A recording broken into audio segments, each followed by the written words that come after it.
Hey, good afternoon, Lou. How are you today? I'm very good. How are we doing today? Oh, very well, thank you. You looking forward to having some sports back soon enough between basketball and baseball and hockey, or are you kind of disgusted with everything with the negotiations?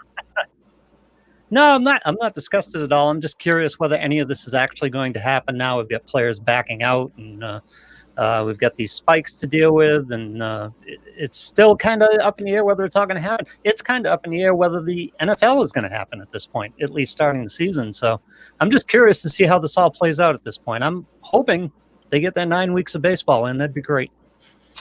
Yeah, I think that as you said, there's a lot of uncertainty as to the future, not just for sports, but besides that, with things spiking, we don't know exactly, if you saw Adam Silver come out from the NBA, said, "Hey, we're certainly going to try to start, but just because we start doesn't mean we'll finish." Yeah, And that would be bad. That would be really bad. And I was thinking about my buddy Darren Ravel, who works for the Action Network and is kind of in that business now of betting, if you will. And, for example, I just placed a futures bet on the Celtics the other day. Very modest bet. Sure. But, I'm excited. I'm a Celtics fan. And I was just thinking, wow, there might be a lot of money tied up in futures bets. And then all of a sudden they just have to be returned because if there's no champion, I got to imagine that it's not, a loser. It's not a winner. You just get refunded. But that's a lot of action that, let's say the casino was going to get 3 points or 5 points or 7 points, whatever they were going to make on it, is just going to be out the door, meaning for an entire baseball season, for an entire basketball season. And that's, of course, not counting the loss of games, meaning in baseball, what is there going to be 60 instead of 162? Right. So it's just interesting how everything's affected. Yeah, and my end of the business is a lot of repercussions going on. I work in analytics. We sell subscriptions. We've sold a ton of subscriptions for this season. If they play a full 60 games, we still have to take care of some subscribers for next year. If they don't play the full 60 games, might be a full refund, be a big hit financially for everybody. All the pay leagues, people playing in pay leagues. Some of the pay leagues are doing redrafts. Some of them aren't doing redrafts. Some of them are offering refunds. Some of them aren't. It's kind of a mess. The whole fantasy side of the sport is a mess too. Yeah, I think that's true, and I think that when you're talking about, for example, I was skimming the television the other night, and during like a relatively prime time-ish, slot on television. Hey, what's up, Jim? What's up, Brandon? Was esports, and I'm not knocking esports, but I would much rather, for example, hear commentary about sports that may transpire, or that have already transpired, as compared to watching someone play a video game. It was beyond my comprehension, really. Hey, what's up, Steven? How are you? What's up, Charles? Afternoon, Tom. Thanks for joining us here on Leighton's Loft. I think, Lou, you're 100% right in that there is no certainty. And in fact, in the world of cards, a lot of folks think that, hey, with sports coming back in a way, it's a good thing because, the players need the stats to propel their values. On the other hand, of course, not going to play, for example, a full season in baseball. Is football even going to happen? And so other folks wonder, was live sports coming back? Was the attention going to shift from staying at home and being able to watch things online? Now, all of a sudden, it would turn away from cards. So Yep. I just think there's so many things that are uncertain right now. It is interesting to see it all play out. I do hope there is live sports, though. How is the production affected for cards? For example, the first thought that came to my mind when you said that is, anyone going to get a Mookie Betts LA Dodgers card here? So speaking of how it affected production, for those that are listening to Leighton's Loft show here for the first time, thanks for tuning in. This is something that has already actually happened, Lou and gang. So, for example, when COVID-19 first started to unravel and really affect the Northeast, and then ultimately the Midwest, and some of the card manufacturing that goes on specifically in Texas, Panini and Topps had announced that there wasn't going to be any new product for, I think it was at the time, 45 or 60 days. And literally overnight, Lou, only because I'm operating the vintage break side of things operationally, trying to figure out the sourcing of product, prices change, right? I never saw prices jump like that in that 24-hour window where Topps and Panini said, hey, we're not going to be manufacturing any new cards for the next couple months, i.e. the existing product that's on the market for that current year is all that's available. Thus, the demand is still there. Supply is the same. Now it's going to be less. And so prices basically went up a lot on the secondary market for those types of products. Do you have any estimate of what the percentage of production is as compared to a normal season? I don't personally know. We'd have to get someone on from a Panini or a Topps or an Upper Deck to ask them. It's a great question. But at the very least, we know that they didn't issue new products for almost 2 months, which caused a spike in the secondary market. And speaking of manufacturers, there's some really big news that came out in the last 24 hours, so that those that have not heard it in the hobby, Topps claims, and I have not read it myself. I've not had anyone from Topps say anything to me directly, but what I've heard was they contacted the distributors, and the price of their product, meaning the Topps product of baseball cards, that they're charging the distributors is going way up in price. Wow. And the reason that I've heard Topps is doing it basically is because they can, and they're very well aware of what's going on in the secondary market, and that things appreciate a lot. So I believe that Topps is thinking, hey, we're going to seize some of that margin. It's ours to seize anyway. We're manufacturing the product. And so, one of my buddies was telling me from the breaking world, hey, I think it's going to have kind of that same COVID effect where the manufacturers shut down. Meaning, Lou, if they're raising the prices moving forward on new products, yep, maybe some of the 19 and 2020 products that have already come out, maybe based on that logic, they're going to also go up, because if they had been producing today versus 6 months ago, they'd also be charging more for them. Right. So it'll be interesting to see what happens if folks are happy with ultimately only the secondary market's going to be able to determine if the pricing is fair and appropriate, right, Lou? Yep. David asked, does this help or hurt the collection biz as a whole? Is it a net positive or a net negative? Well, you're talking about the manufacturers, what we were just speaking about? Yes. Sure. So, for me, I always say, hey, if you're not going to collect modern and you're driven out because of price or whatever the case is, then go vintage. I think that's very safe and exciting. That's what I do. It's just collect. So I guess the point is, to answer the question directly, it certainly may.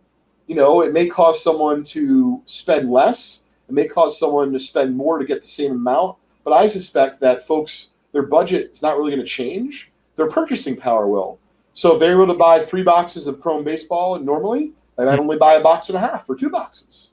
But I don't think that it's going to cause prices to crash, because I think that there's still too much demand for what they're producing. And I think Topps knows it, and that's why they're able to raise the prices in a successful fashion to the distributors, and thus the distributors will charge more to an end user like a breaker or a store. And Stephen Merrim is bringing up on Facebook, hey, I think it's bringing children out of the hobby. I agree and disagree, meaning, yes, Stephen, I agree in the sense that if prices keep going up, well, what children are going to have that kind of money? But I also think that it's up to the manufacturers holistically, and I don't know if they're going to be able to profit from it, but at least from a standpoint of believing in kids, they need to produce a product that costs 99 cents or $1.49 a pack, even if it's a loss leader for the company, just so that they can keep kids involved. So I think that not necessarily just the notion of increasing costs on a secondary market or prices going up in the secondary market have caused Topps to raise their prices to distributors. I don't think that drives kids out of the hobby. I think not having a nice entry point is not great for modern cards. I'd like to see that. Cody's asking, do you think they'll ever cut out the middleman in the distributor? That's an interesting question, because, it's easy to distribute product these days. Do you really need a distributor? Oh, so that's already changing, and people are already, talking, and there's chit chat and murmurs of, hey, what's going to transpire over the next few years. Panini's been doing a lot of experimenting with it. Topps seems to follow as far as distribution, meaning selling products directly to the consumer. In some cases at a fixed price. In other cases, Panini likes to call it a Dutch auction. Really just prices are going down in price. So every 5 minutes or every 3 minutes or whatever the case is, they're already testing those kinds of things. And so at the end of the day, to me, they're not going to be selling Clemente rookies like that. They're not going to be selling Mantle rookies like that. They won't be selling Michael Jordan cards like that. So if you get frustrated, just, turn a blind eye to it. Be a fan of the sport. If it really irks you what you have to pay as an entry point to get, rookie cards of up-and-comers that have never played a game, I can see how that could bother someone who's been in the hobby for a while. yeah, my take on it is just don't collect it. If that's enough people do that, the demand will fall. The prices that Topps is charging and Panini will charging, they won't get away with. And then ultimately the market will correct itself. But I think the problem is it kind of feeds itself because not enough people turn a blind eye and turn away from buying that product and consuming it. Now, you mentioned earlier demographics in terms of getting young kids into collecting. That's an often cited problem for baseball. I think it's a little overrated myself because the way they measure it. But is there a demographics problem in collecting? Do more kids need to be brought into the hobby? Well, I mean, I think, holistically, absolutely. It's good for baseball. It's good for the hobby. It's good for business. And let's be honest, someone who's collecting cards at 8 years old, what I think is really cool, kind of, my hope, for example, like, hey, Crosby's going to, chop sometimes. Maybe he'll become a doctor. Someone wants to do research. Well, maybe someone who starts collecting cards, they don't become a prolific card collector, but they become a great statistician, or they become, a scout for a minor league baseball team. So there's just so many wonderful things that can happen with your interest in baseball cards. That becomes a lemonade stand, and that becomes, you're developing software to keep track of your lemonade. Because, at 11 years old, that's what kids do now from home. Yeah. So I just think that in general, it's important to have kids involved, not just in baseball cards, but in society. And I think that baseball cards kind of, growing up, my mom used to call it, motherhood and apple pie, and there was baseball cards. So in many ways, baseball cards is kind of woven into the fabric of society, in a lot of different ways that we just discussed. So I think that it is advantageous, not just of Topps, it's not just up to Upper Deck. It's up to auction houses, it's up to companies like Just Collect and Vintage Breaks, and really individuals, right? You have a neighbor or you have someone in your town that their kid's just starting and you got a lot of cards. Honestly, why are you going to sell them for $12 on eBay? Give them a batch of cards to go through. You might forge a relationship that's going to hey, Stuart, how are you? Welcome to Australia. Stuart makes a great point too. I think that nostalgia age for people, that you're going to see a little bit of a spike in that period as these kids come into money right now in the 80s and 90s of their nostalgia days. Those prices are going to come up a little bit. Those are the players they grew up on. Oh, listen, most certainly. So I see that we're about 10 minutes away from the one, the only, the chef joining us.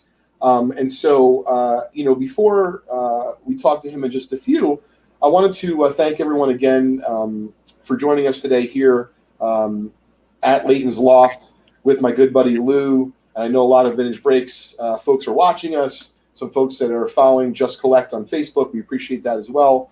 So we haven't quite figured out some things here, but we figured out others. So, for example, Lou's doing a great job of not only taking our podcast and uploading it to the interwebs, as I've heard some other podcasters joke about, but Lou can tell you at some point in this broadcast, it's not only available on Spotify, but I think iTunes now, Lou, or not yet? Google Podcasts. We're just about. I got to talk to Apple about it because we're just about at that range. They usually 2 weeks to get this thing going. Great. So I'm going to contact somebody tomorrow, make sure that gets set up. That'll be up soon on Apple Podcasts. But we're on Google. We're on Spotify. Spotify, believe it or not, is the big one actually. Yeah, well, no. Once again, Lou, I appreciate everything you do, not just being on screen, but also the things behind the glass, so to speak. I'm anxious to get this started and get it ramped up, and all you guys can help us out. Start a watch party now. I know we do it. We did it on the Vintage Break show. This is a ground up show that we're starting to put together. We need to drive people to our Facebook page so people know us and know where to find us. So by all means, start a watch party. Get your friends involved. All the people who watched us on Vintage Break should be over watching us on Leighton's Loft too. They're going to want to know we're here, so help them out. Absolutely. What's up, Dom? Thanks for joining us. Appreciate you being here today. What's up, James? Hope you're feeling better. Brandon, thanks for joining us as well. So J5 did announce, Lou, that he did find the likes page. So we're going to give everyone, let's say about 5 minutes before the end of the show. But Lou, we can see the Warren Moon, right? Yeah, hang on. Give me a second. Put that up there. Great. Just want to make sure. There we're going to be able to give this away at the end of the Loft show today, just about 5:30 or so, or a few minutes before. Only way to have a chance to win a Warren Moon rookie graded PSA 9 is to like Leighton's Loft page on Facebook. And at the end of the show today, one of those people who like the page will randomly win this Warren Moon, which is selling for, I think, about $100-$150. Nice. It's a pretty tough 9. That's 85? 85. 85, yeah.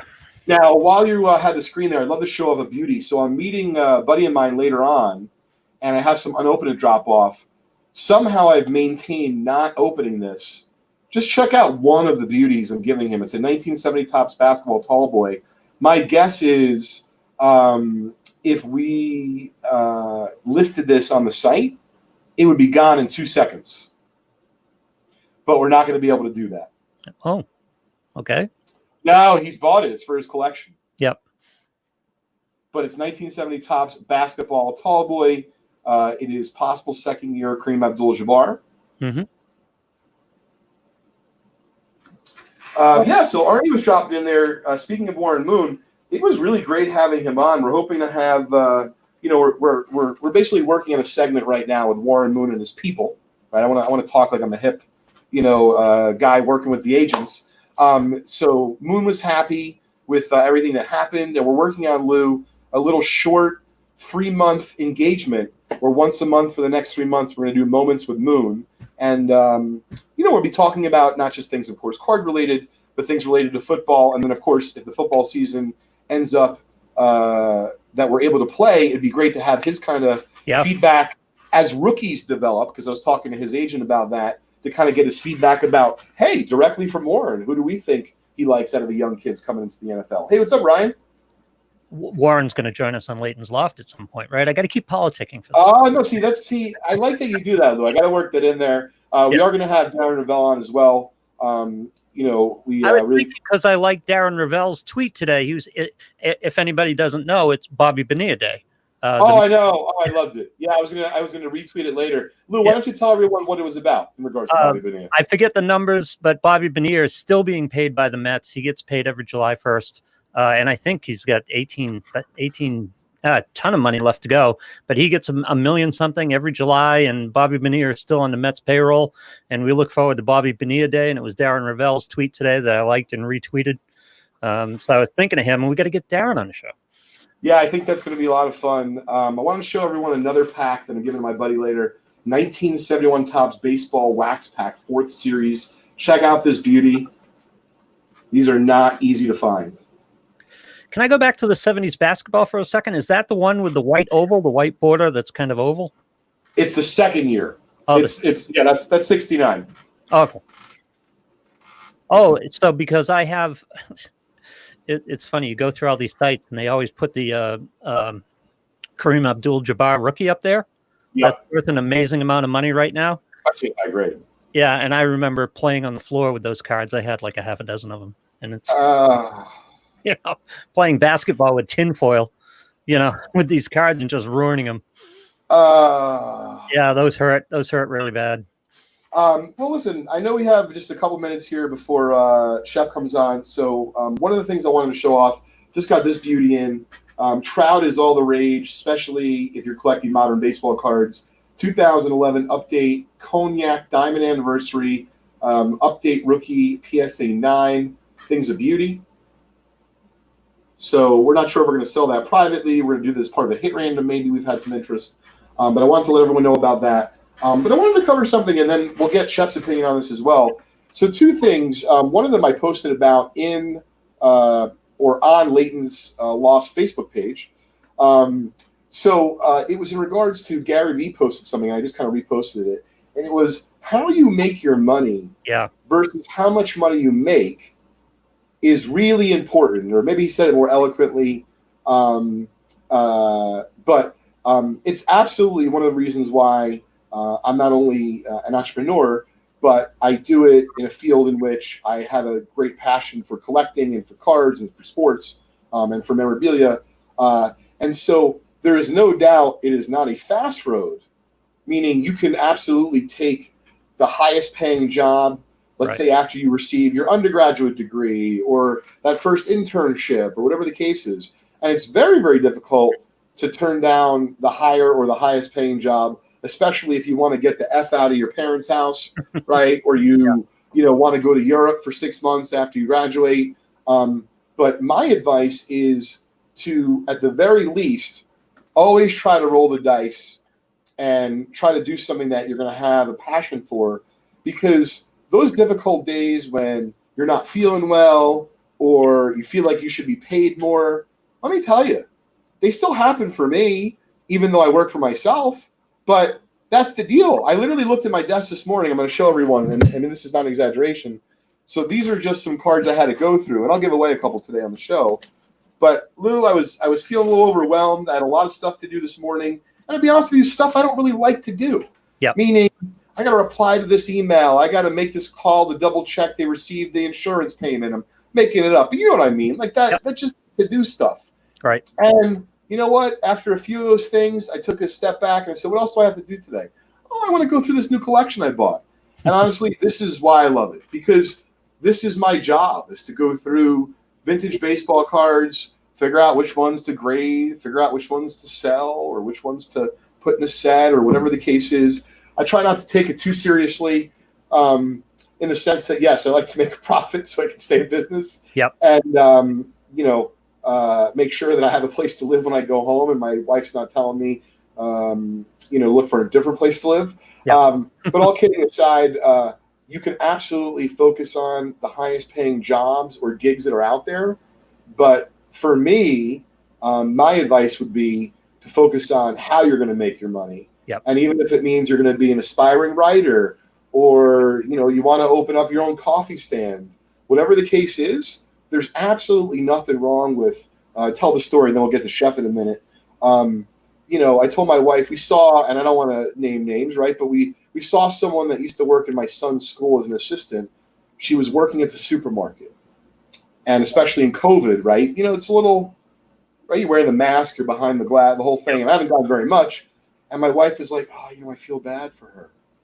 And I said, really? I don't feel bad for her. I'm actually happy that she's able to get a job that she needs for her and her family.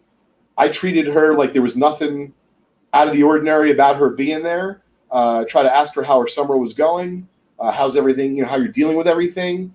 And really, it was just an exchange of a few minutes, and try to make it as comfortable as possible for her. But this is my point.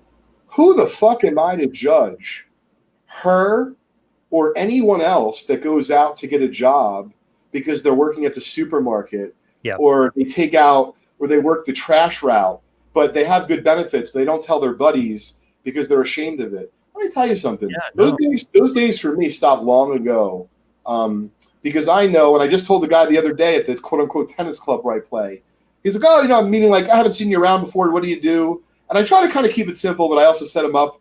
I'm like, I sell baseball cards. He's like, excuse me, what? He was thinking like I either sell cars or I play baseball. Right. I'm like, no, neither. Like, not even close. And of course, I gave him a little bit more information, try to give some context and perspective. But my point is, life is a lot easier to enjoy and to live if you're not going and you're judging everyone and everything. If you go to the bagel shop and you're like, man, that person's a real asshole. Why'd they treat me like crap today?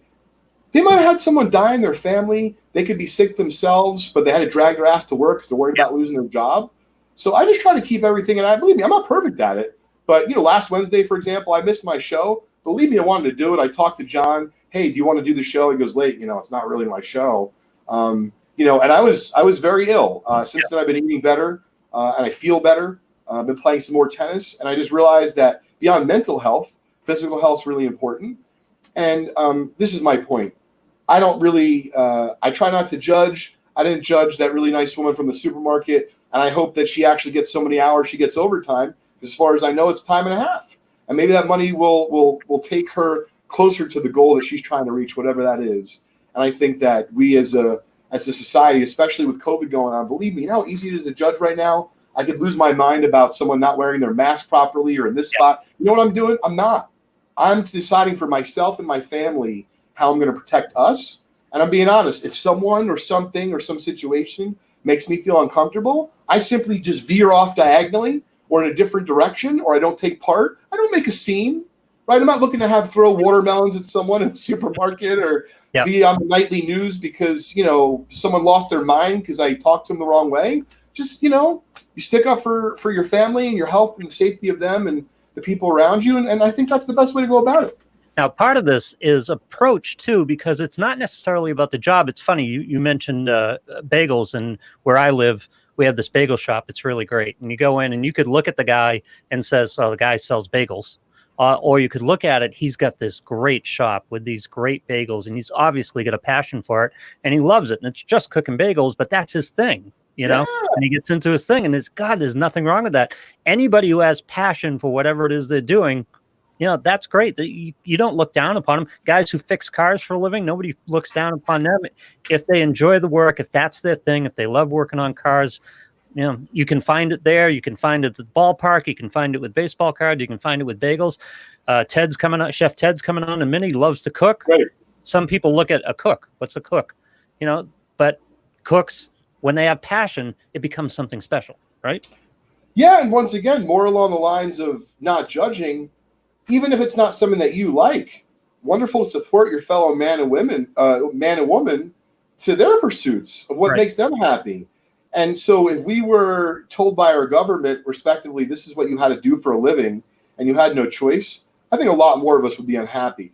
So I think that, the last thing I want to say before Chef comes on is, hey, even if you feel like you're stuck in that job right now, I know employment's at a real all-time high.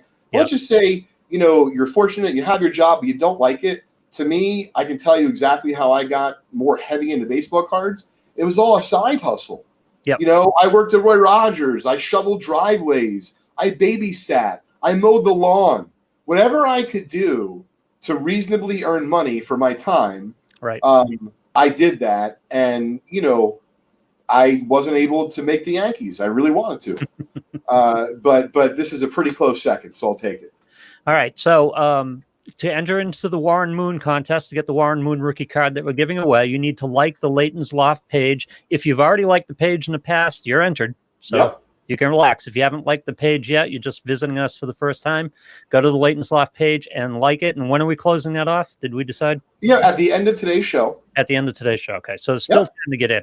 Absolutely. You still have some time to get in. And by the way, get all your friends in too. Get them in. I know you don't want to up your odds of losing it, but get all your friends in as well. And again, we're trying to build the page. We're trying to get everybody over who loved us on Vintage Breaks to come over and like the page and just let people know we're here. So help us out on that one. We love all you guys who did follow us over here. We appreciate it. Oh, wow. So for whatever it's worth, folks, I just flipped over. There's something that was a private chat and now live comments. Now I see all the comments coming in. This is much better. Yeah. So I apologize for the first half show. I didn't have the comments coming in on the Loft page. Oh, this is great. Yep. Great. Oh, excellent. Chef ready to go? Chef's ready to go. Let's bring Chef in. Awesome. Hey, Ted, how are you? Good. Hey, what's up, Chef? How are you? Okay. Excellent. Well, thanks for joining us today. I like that it looks like you have some cards in the background. Lots of cards. A little tour of my office. Yeah, please do. That'd be cool. All right. Hangings. I've got playing the cards. And then I got my cards there. Oh, I see. Yeah, I see some 206s. Yep. It's kind of over. You're going kind of in and out with the sound, Chef. I'm not sure if there's anything you could do on your end. Okay. Can you hear me? It's kind of going in and out. I'm not sure. I wonder if I should. Let's see. This up. So is that better? It's like there's this weird beeping going on in the background. Let's see if it. Okay. Oh, I can hear you now. Is it better? A little bit, yes. Okay. Yeah. How do I turn up? Let me. Yeah, it's kind of cutting in and out. Yeah, cutting in and out here a little bit. I don't know. Are you on a laptop, Ted? Yeah, son's port my I didn't. I hooked it into my laptop. Does that come through? Yeah, I think your AirPods are cutting out. If you can take off the AirPods and go right through the laptop. Okay. Just shut them off, though. Oh yeah, that'd be good. Is that better? Much better. Much better. Okay. So no AirPods. Is it better? Actually, it's cutting out. It's still Yeah, kidding. it's cutting out. It's weird. All right. All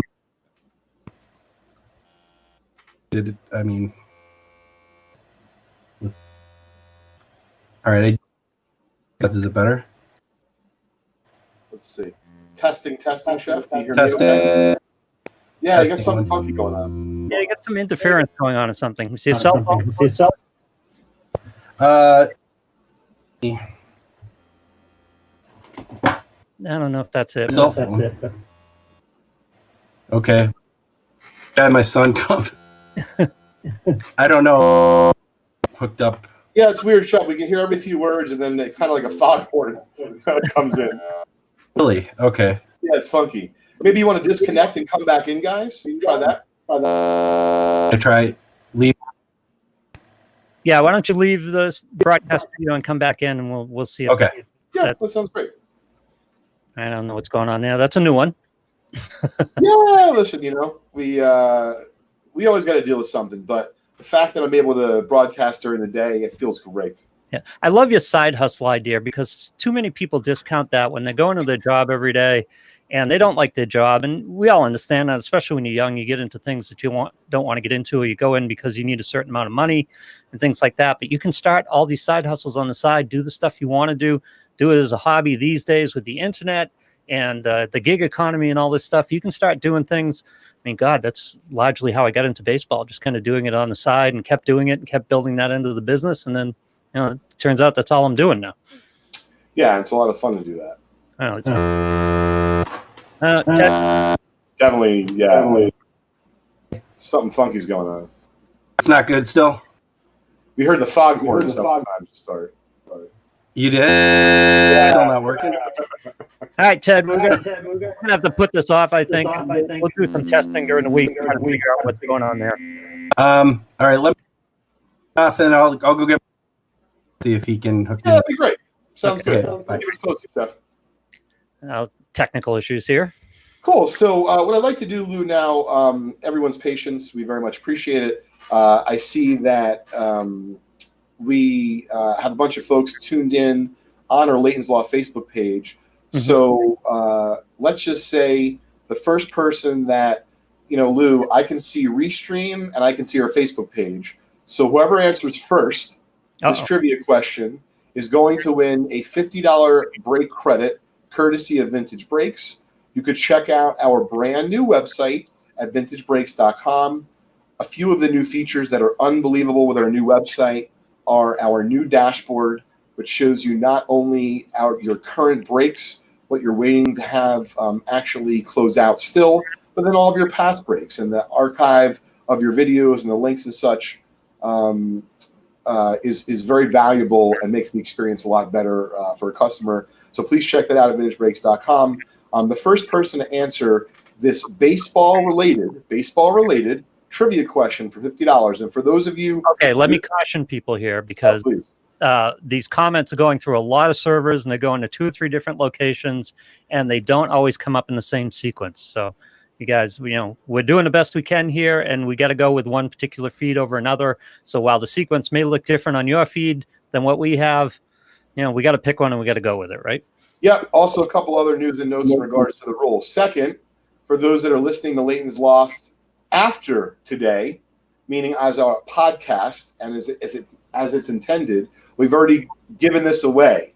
So if you'd like to have a chance to win live prizes during Leighton's Loft, you very simply just have to tune in to Leighton's Loft live on Facebook every Wednesday at 4:30 p.m. Eastern time with myself and Lou and the rest of the gang here from Vintage Breaks and Just Collect. We have a wonderful community. So the last rule is, and I see a few people, they maybe don't really understand how it goes, but it's all good. Are they guessing before the questions even? Exactly. See, Lou, you know me all too well, bud.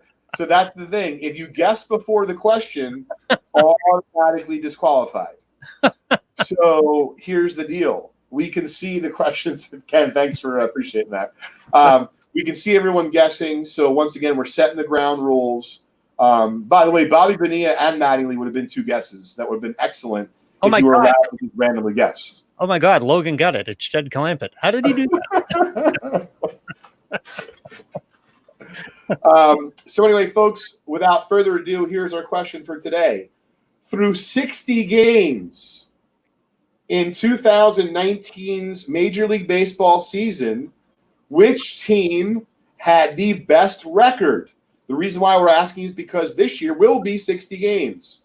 Which team had the best record through 60 games of last year, 2019 baseball season?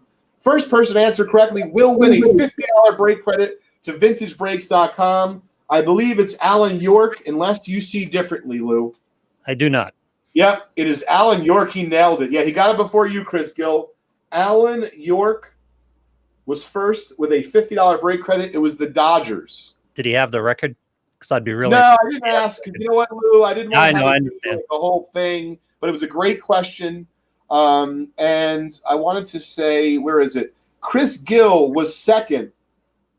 But in the spirit of missing last week's show, and of course, Hobby Love, Pound Hobby Love, we're going to give a $50 break credit. And if you could jot this down for me, Lou, if you don't mind. Yep. The $50 break credit goes to Alan York. Alan, if you can contact Sam at vintagebreaks.com. But we're also going to give Chris Gill a $50 credit to the Just Collect eBay store. Even though he didn't win, he got the correct answer second. And because it's our first time doing a trivia question, we're going to show a little Hobby Love today and give 2 prizes and not 1. Oh, Cody was so close. Very close. 42 and 18. He was so close. Yeah. So I didn't know if it was worth checking back in with Chef in a minute or two, Lou. Just let me know. Yeah, he's up. Let's check in and see what's going on. See if we get. Sounds great. All right.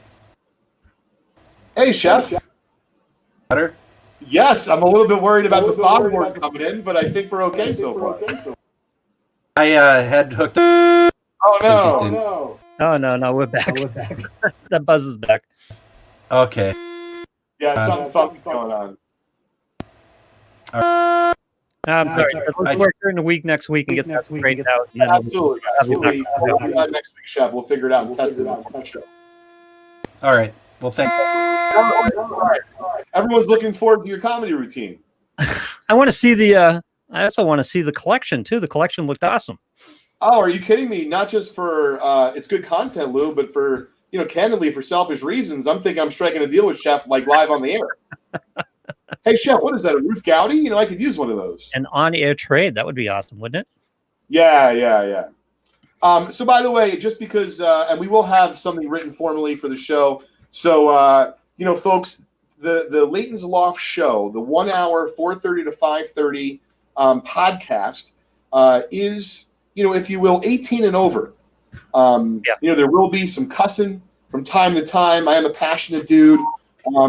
And it's certainly not intentional, but I feel like I've been, in some cases, a caged animal, the last several years, not able to say anything of any kind. So I promise I won't try to just go on a rant for the sake of it. By the way, Michael Rappaport had an incredible rant on Facebook I saw. And even though, you don't have to agree with his political stance, whether it be just politics or a stance on masks, I was pissing myself.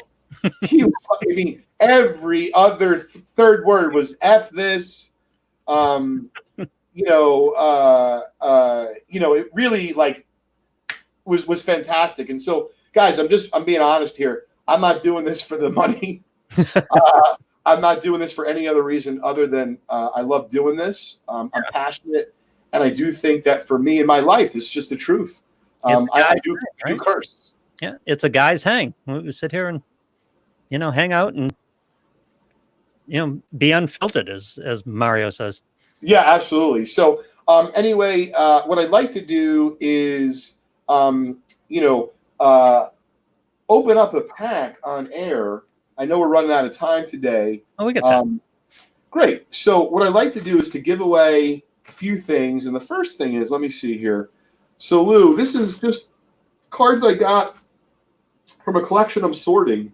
And so, to me, someone that maybe tuned in today and didn't realize they were going to get, let's say, like a 50s or 60s Hall of Famer, I thought it would be cool for them to get one have a chance to win. A Hall of Famer, no less. Oh yeah. Oh, Stan. All right. That'll work.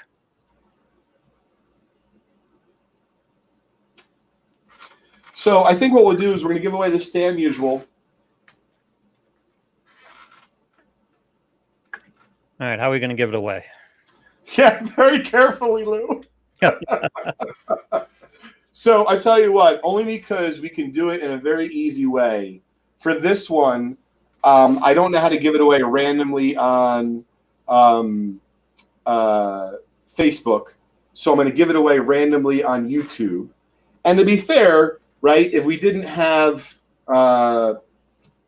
Vintage Breaks for the last couple years, probably wouldn't have done Leighton's Loft. Right. Right. It kind of allowed me to come out of my shell. I wasn't one of these guys who was in theater, right? I was doing chorus through high school. This is all new for me. I wasn't a DJ in college, but I do really love the hobby. I love giving back. I see people that, being very wearing my heart on my sleeve here, it's very easy for me to give back when I see the folks that give back in my son's community. Yeah. And folks that give back at CHOP, and they've never met someone with a particular rare condition, but yet it's important to them that their grandfather gave to the hospital, so now their family gives to the hospital. You see their name on their plaque, they come visit. And so to me, if my legacy is Leighton loved to give away baseball cards, there's a lot worse things to be remembered for. And so that's kind of the deal there. So we're going to give this away. Probably opened a world for you to see. It's good to see the good side of people who are contributing, people who are helping out, people who, form a community, right? We all love that. Absolutely. So good luck, everyone. Hey, thanks for joining us, Ken. If I'm not mistaken, you sent us a fantastic email about our website, and I'm going to get back to you, so thank you. All right, good luck, everybody. We're going to do a random YouTube winner. Someone's going to walk away with a 59 Topps Mutual, and you may just see this collection talked about on our blog at justcollect.com/blog. Yeah, do you have to be on YouTube? Yes, on YouTube for Vintage Breaks, because we don't have a YouTube Leighton's Loft channel yet, Lou. Maybe I'll add that to one of the 17 things I've asked you to do. We can do that. Yeah, I know. So we can talk about it, but for now, let's see who got it. Connor Moss. I'm not sure how to say it exactly. Connor Moss. Congratulations, Connor. Very cool. Connor, if we don't have your info, please hit up sam@vintagebreaks.com.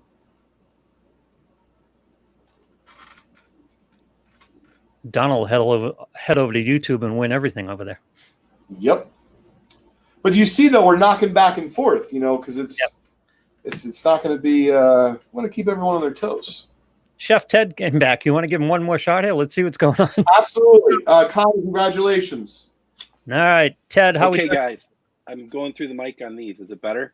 There you go. Yes. I don't want to jinx anything, but yes. Okay, good. This has been. Sorry, my son helped me figure it out more. So. Well, here's the thing. We're not going to hold it against you, but the community expects that you'll be putting on a little bit of a comedy routine. So we got a few minutes. Hopefully, you have some good material today. But all kidding aside, Chef, it was a pleasure meeting you and your family last summer at the National. It's a pity we won't be able to do that this summer. Maybe, God willing, we'll be able to go to the National, as many of us as possible and as safely as possible at the end of this year in Atlantic City. But nonetheless, thank you for joining us here on Leighton's Loft. Well, I have one golden ticket, so we'll see. Yeah, right. Well, listen, Hey, Drew, come over here. That, absolutely. Drew wants to say hi. Hey, what's up, Drew? Hey, Drew, thanks for joining us, and I appreciate you helping out your dad. So, Chef, why don't you work with your son for a minute to we'll take it from the top. We'd love to see, if you will, a quick gander of some of the cards in your office. And as I joke, if I can, and I spot something, I'm going to make an offer on the spot. So be ready. Well, actually, this is a ball that I had re-signed by Rod Carew. My grandpa took me back in 1979. I wrote in my handwriting there. He signed it in red ink, and it wore away, and I was bummed. And I wasn't a heavy collector at the time. So 4 or 5 years ago, I took my kids to the Twins Fest, and he signed over the same spot, the same ball. Rod Carew did. So that was a pretty cool story. Yeah, listen, that's awesome, man. And honestly, I just got goosebumps. That's what it's all about. Just being a fan of the game, a fan of collecting, and then honestly having those memories that you cherish that are important parts of our life or our lives growing up. And then I got this my first this is the actual Mickey Mantle. Oh, there you go. Card. Is that the one you got from our mutual buddy Pete? Yep. Awesome. You made yourself a good buy there, Chef. Yeah, I think I did. I always tell them, hey, I'm not. If you can get more from someone else, take it. But if you want to give me a good deal, I'm in it for the long haul collecting. I'm not reselling. So, which makes me even happier that I didn't buy it. To be fair, I would have flipped it too if you wanted it. But it was nice that you ended up with it. I know you got a good deal because I know what he was offering at. That's great. Yeah, and then I love the Babe Ruth goodies that I collect. Oh, very nice. Why don't you let everyone know the 33 Gowdy Ruth? What is the grade on that card for those that are not able to actually see it? I've got all of them are about 3. The best one I have is this is probably my pride. This is a SGC 5. Oh, yeah, that's a really good card. And those are hot right now, Chef, for those that are just tuning in and for those that are going to listen to our podcast after our show today. 1933 Gowdy Babe Ruths years ago were commonplace. You go to a big convention of any kind, Willow Grove, probably a big show in Minnesota where you're from, Chef, a national. You'd be able to buy dozens of Ruths at any point. And now I think what's happening is folks like you, Chef, folks like myself, we're not really relinquishing them. We're not selling them. It's a piece of history. It's an investment. It's a piece of baseball. And I was curious, why do you gravitate towards Ruth? I go through little spurts of collecting things. I went through a set building time, kind of took a break on that for a while. And I just had a mission to, kind of complete different things like Mickey Mantles and most of the Babe Ruths. I don't have all of them, but it's I'm just trying to. I have a complete set of 52 Bauman that I completed. Very nice. What's your second-year mantle graded? Oh, a 6. Yeah. Great. And then I also upgraded the Willie Mays to a 6 too. Oh, really nice. Do I hear a set break and vintage breaks in the future? I don't know. I mean, I've talked to you about it. I got to go through some of my cards that I've upgraded and kind of really think about, like you said, liquidating and applying it towards something I want to collect in the future. Yeah, well, listen, exactly as we talked about in the show, Chef, and with only a few minutes, we won't go off, because we talked about it last time, but we'll talk about it in the future. Basically, what Chef's referring to, for those that are just listening and maybe missed the last few episodes to the start of Leighton's Loft, is the whole notion of, hey, it's wonderful to collect, right? It's great to have all this stuff, but let's be honest, we're not made of money. So if you want to go, right, your buddy Pete locally to Minnesota offers you a card for $3,800. Well, you don't want to have to sell $7,000 worth of cards to get $3,800 to buy that card. You'd rather be liquid. So the advice is, and I think, Chef, you were concurring, is, hey, try to go through your collection at the very least with everything going on with COVID, reevaluate, pick out a group of 5 to 10 cards that you could just live without. And some of them are going to be $30, some of them will be $150. Give us an example. What are you thinking about selling? Well, I don't know. I mean, just, something people should be aware of too. I mean, we did, this was out of a hit random a while ago, the second-year Jordan. 7. Yep. And, at the time it wasn't maybe the big hit, but I went through my cards and, that was one thing that kind of like, that went up pretty good. So. Yeah, exactly. And to be fair, not saying there's anything wrong with a 7, but maybe now you're thinking like, now that I can get several $100s for a 7, I already have a 9 in my collection. I'm making it up, or an 8, or I don't want it. And I'm going to use that money towards a rare Jordan insert I've always wanted, or I'll put it towards my Babe Ruth fund because I don't want to write a check for $5,000 the next time a Ruth comes up I like. I already have 3,000 of it saved. Listen, I think it's a great strategy. Here's another bad boy. I love it. What's that graded? The Turkey Red Cy Young? 2. The 2. So that's a beauty. So that's, I just kind of collect all over the board. I'm not I loved playing sports growing up.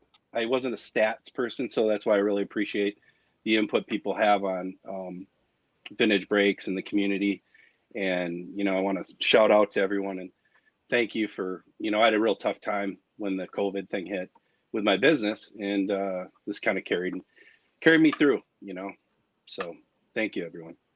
Well, listen, Chef, we appreciate you being here. Our community here at Vintage Breaks is unbelievable. Wait a second. Don't let him go now. Oh, we're not letting him go. I was going to say, there's all that stuff behind him. I want to see stuff. He offered us a tour earlier. One of the things that I did want to talk about, because we did talk about it on the show today, is passion. And Chef, I think we all like to know, like we know a little bit about you, right? You crack jokes in the chat. Yeah. We know a little about what you collect. We know we got a big personality in our hands, but we don't know, for example, tell us a little bit, to the best of your ability, right? How did you end up taking, let's say, a passion of food, or for that matter, maybe you didn't and you bought the business from someone, but I'd love to hear about how you started your business. No, it's branded, all from me starting with, like you said, door drops. I mean, I went to neighborhoods I wanted to focus on working in, and dropped off a flyer and just started working personally in people's kitchens. And then I grew to have my own kitchen, and I'm able to do larger events now. But, it's always one of those things where my sister helps me.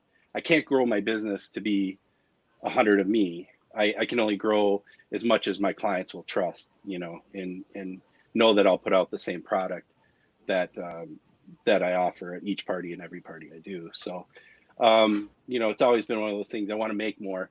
Well, you can charge more, I guess. You can, but volume is not my business. So that's kind of where I kind of find my sweet spot. Higher end parties. I've had a passion since I was 14, 15. I'm still head dishwasher. And, I love to cook. It's just been, I love for people to eat my food. That's all part of it. So it's a full circle. That's what we were talking about earlier, where you sit there, you might walk into a restaurant, and you might meet a kid who's a dishwasher at a restaurant, and you can look down on that if you want to, but those kids who wash dishes at restaurants turn out to be you. Guys who run restaurants, own restaurants, cook with a passion. Nobody starts at the top. You got to work your way up, right? Yes. I do all the jobs I started doing in the beginning. And I think that people that don't respect the bottom of the job in their career, they're not going to go places. They don't have full circle. So. Well, Chef, why don't you tell everyone formally the name of your business so if they wanted to find you online? Chef Ted is my logo / business name. Chef de Cuisine is my incorporated name. But one of my clients designed. Can you hand me the hat?